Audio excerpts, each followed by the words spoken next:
দরকার হলে এক চোখ কানা করে ঘুরমু, তা ওর কেড়ে চোখ ঠিক থমো না।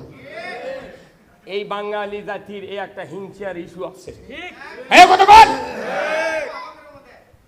হ্যাঁ আরে এটা খেলে আলিম না, সবার মধ্যে আছে আলিম। আলিমকের মধ্যে কোনো হিংসা নেই।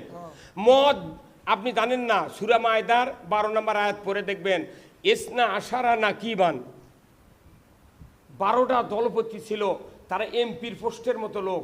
মুসা আলাইহিস সালামের সাথে জিজ্ঞাসা করলো, হে মুসা, তুমি তো তুর পর্বতে যা আল্লাহর সাথে কথা বলো, তা আমরা এই সমাজের 12টা দলের 12টা নেতা, তা আমরা একটু তোমার আল্লাহর সাথে কথা বলতে চাই। তখন মুসা আলাইহিস সালাম বললেন যে না, তোমরা তো আল্লাহ দেখতেও পাবে না, কথা বলতে পারবে না। আমি পাহাড়ত যাই, কোথার থেকে কথা হয়, তাও আমি তো দেখার জন্য একদিন চেষ্টা করলাম।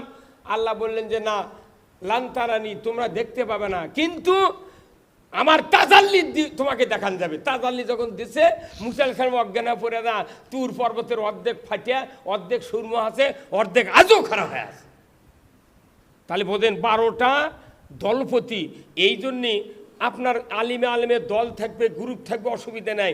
ইমান আকিদা নিয়ে তাহজিব তামুদ্দুন নিয়ে বিরোধ থাকতে পারে, কিন্তু এক ব্যাপারে এক হতে হবে, সেটা কি? কোরআনের ব্যাপারে। আচ্ছা, যত গ্রুপ আছে, যত রকমের গ্রুপ আছে ইসলামের ভেতর, তারা কি সবাই হজ করবে? দেয় না। তো ওই এই গ্রুপ যদি কাবার দিক হয় নামাজ পড়ে, ওইটা পেছনে থেকে নামাজ পড়ে না, গাঙ্গা মরদ। কাবা সবাই এক মানে, রসুল এক মানে, কোরআন এক মানে, আল্লাহকে এক মানে, অথচ গ্রুপ, এই গ্রুপ থাকবে। কারণ কি? একটা ইস্যু যতক্ষণ এক না হবে, ততক্ষণ পৃথিবীর কোনো মানুষ